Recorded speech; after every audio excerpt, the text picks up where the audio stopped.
Hello, and thanks for joining me. My name is Carolina Amador, and I'm Professor of English Linguistics at the University of Bergen. I'm going to talk about Irish immigration and the transportation of Irish English to Argentina in the 19th century. So I'll start by giving you a little bit of historical background in relation to what I'm going to be dealing with. So what we know today as Argentina became part of the colonial system of Spain in the 16th century. Spanish rule then ended in the 19th century after Argentina became independent. And during the course of the 19th century, the country became an important destination for European immigrants. Each European group, as Helen Kelly mentions, had different modes of settlement and assimilation, particularly in relation to return migration, gender, occupation, etc. And during this period, Argentina became what is known as an informal British colony.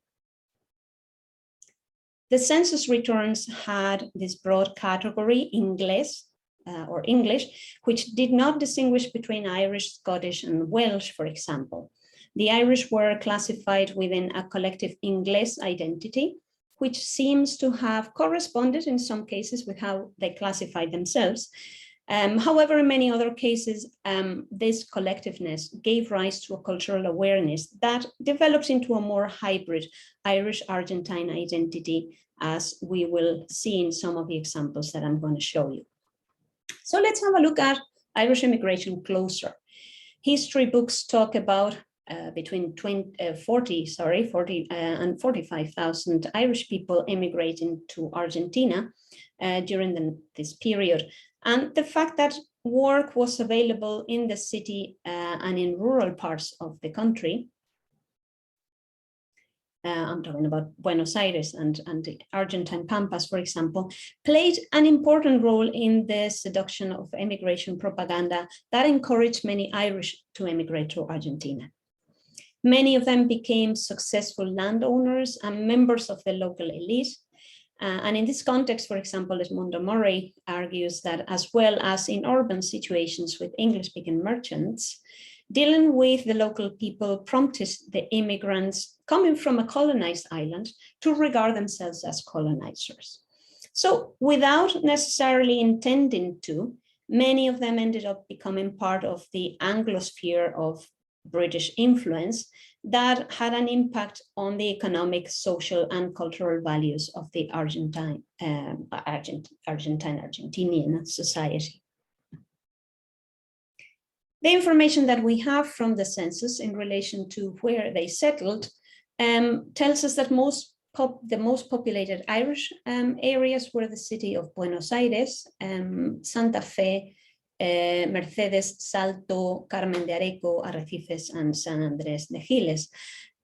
So that means that approximately 75,000 people in the province of Buenos Aires were recorded as living in this area, according to the 1895 census. As to where they came from, over 61% came from the Midlands, a significant percentage as well from Wexford and also from other parts of Ireland, as you can see on the map there. The type of English that these immigrants brought with them is documented in a number of sources that I have been working with over the last few years on and off. And it includes private correspondence, a number of letters written by different families, which I will tell you a little bit more later on, Irish Argentine fiction by authors such as William Bolthin, for example, and Kathleen Nevin, newspapers by Irish that were founded by Irish immigrants, such as the Southern Cross or the Standard, and also a set of interviews that were recorded by the Irish National Broadcasting Company, RTE, between 1987 and 2004. So we're going to look at that set of interviews first of all, and then we'll move on to the letters.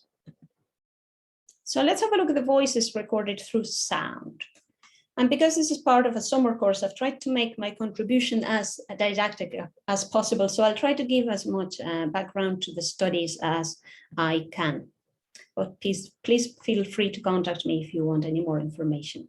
So as I said, the first set of data comes from these recordings.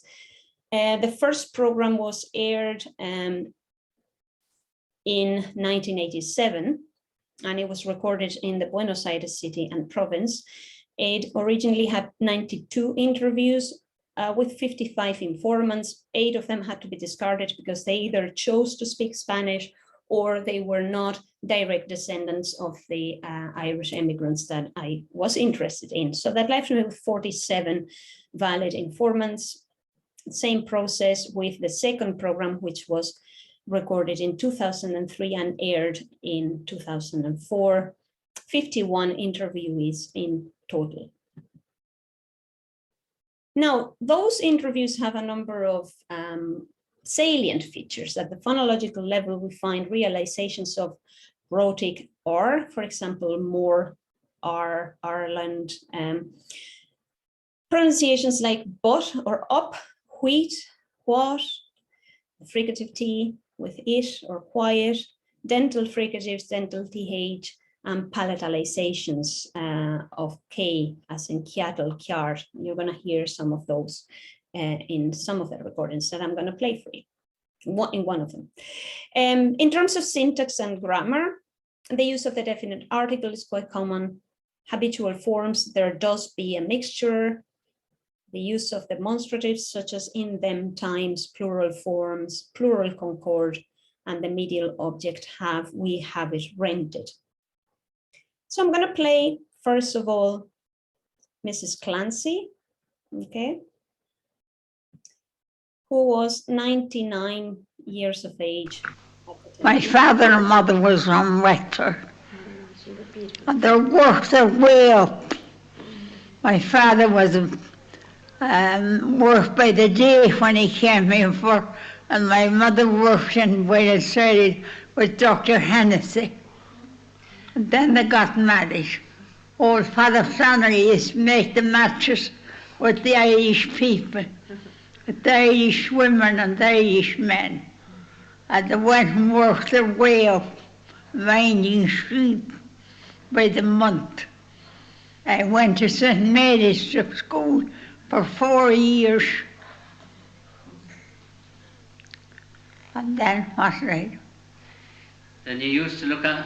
Then I got a sweetheart and got married to Joseph Clancy.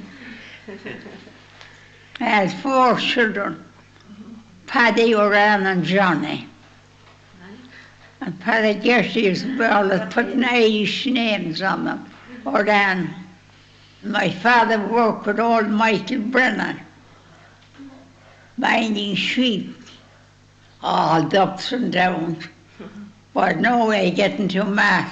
We only got to Mass once a year. Old Father Flannery used to say Mass at Michael Brennan's estancia. And we only got to Mass once a year. And to the sacrament. The Wexford people on the West Meath, they never could pull. They didn't want their children to mix up with the West Meath. Try to keep them with the Wexford people. Okay, so if you were looking at what I highlighted in bold there, you would have noticed some of the features that I mentioned earlier. The next recording I'm going to play very quickly because I'm aware of the fact that time is marching on, is Anselmo Byrne. And here we have a different example. His speech contains a mixture of Irish English features. He says wheat and cattle and kyar camps. He's got that palatalization that I was referring to earlier, but he also has some Argentine Spanish influenced discourse markers, as you will notice, and he also transfers from Spanish. Okay, let's just listen to him. In 1520, the cattle began to prosper over the sheep. Can you remember any sort of years that were particularly bad, very hard for the farmers, when markets fell or the crops failed? Well, 1950 was a terrible dry year, and in my time, you were asking me of my time. See, 1950 was a terrible dry year, and 1959 it was a terrible rainy year. It began for Christmas of 54, and it followed on raining till October of 59. And ¿cómo se llama el vertiente? The springs came up over the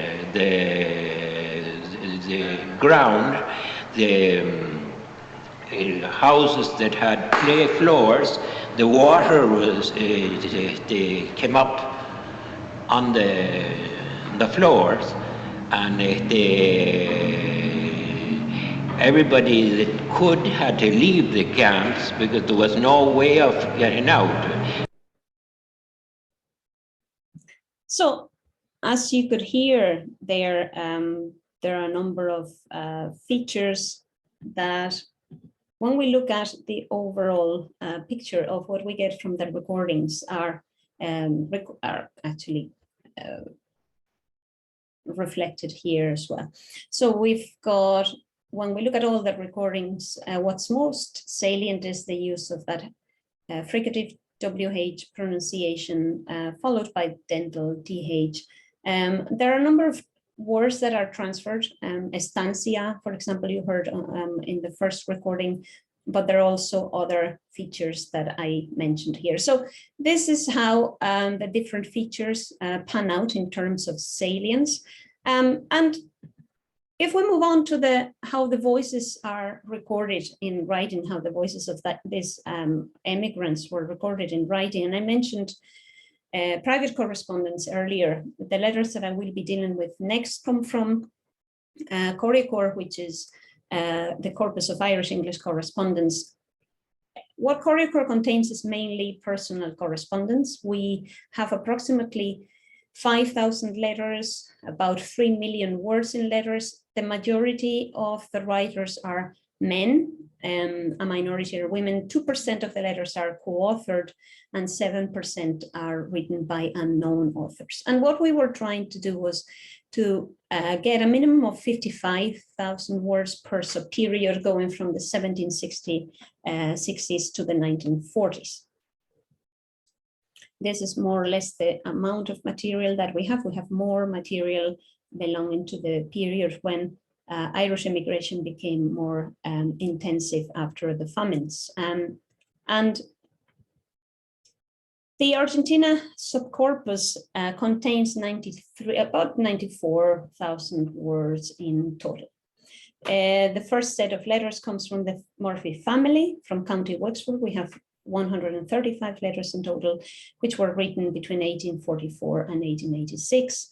And the second batch is from the Pettit family, also from County Wexford, letters written between 1864 and 1875. These are some of the pictures that accompany the collection, which were very kindly given to me, or lent, I should say, to me by the Universidad de San Andrés in Buenos Aires.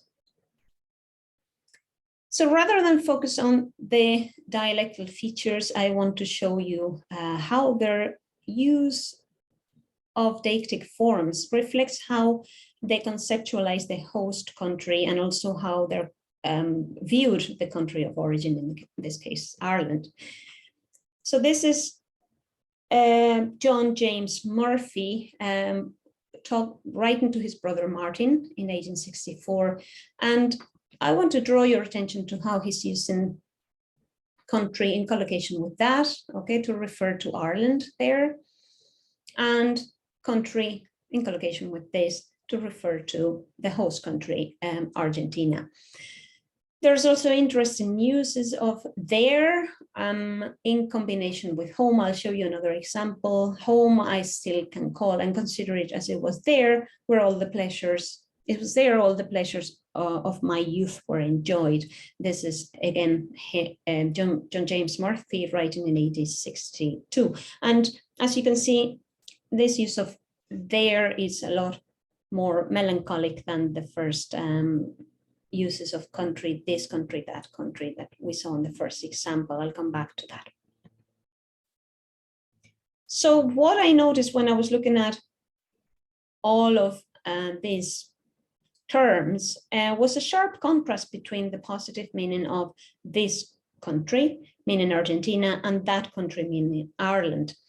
And the same was true when I looked at here and there with different meanings. So there's a very positive meaning, or an important percentage in terms of positive meaning when using this country as opposed to that country, meaning Ireland. And as I said, the same can be observed in the use of here and there. So that led me on to a comparative analysis of the data contained in the Argentina subcorpus and the US subcorpus of Coriocore in order to have a look at the differences between the migration experience and see how these authors were just conceptualizing,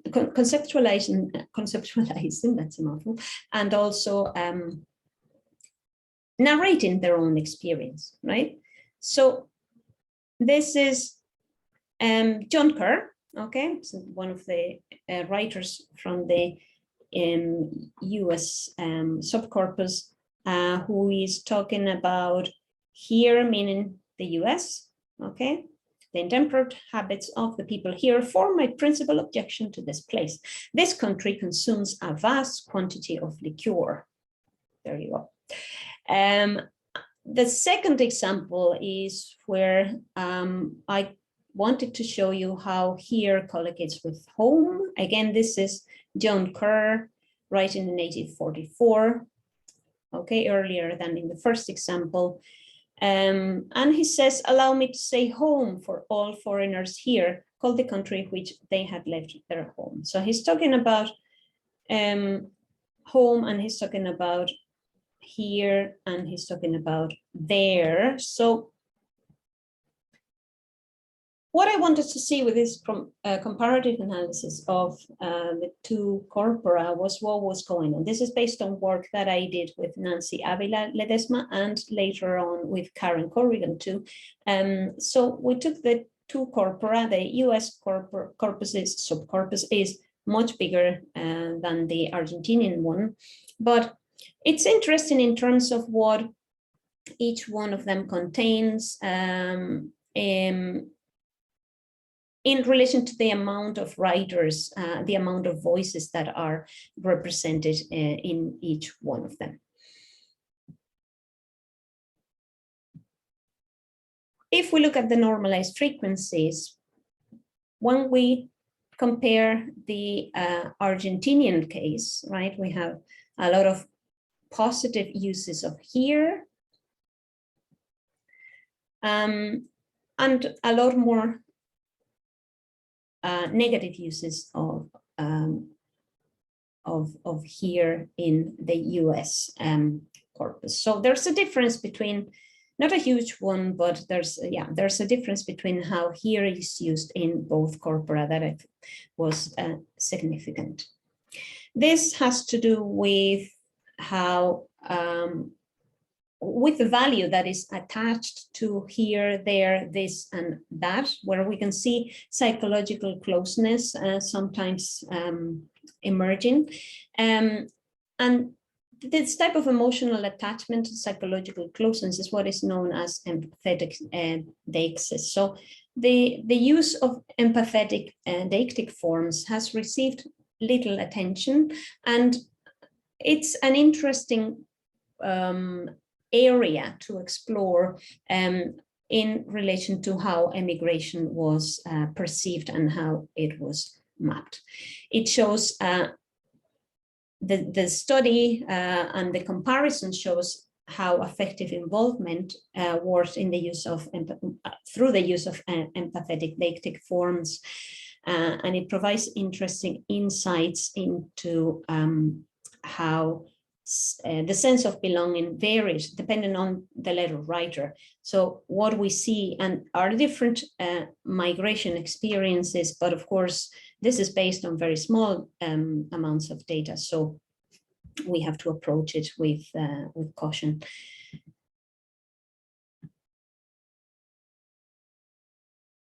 So some final remarks in relation to what we've seen.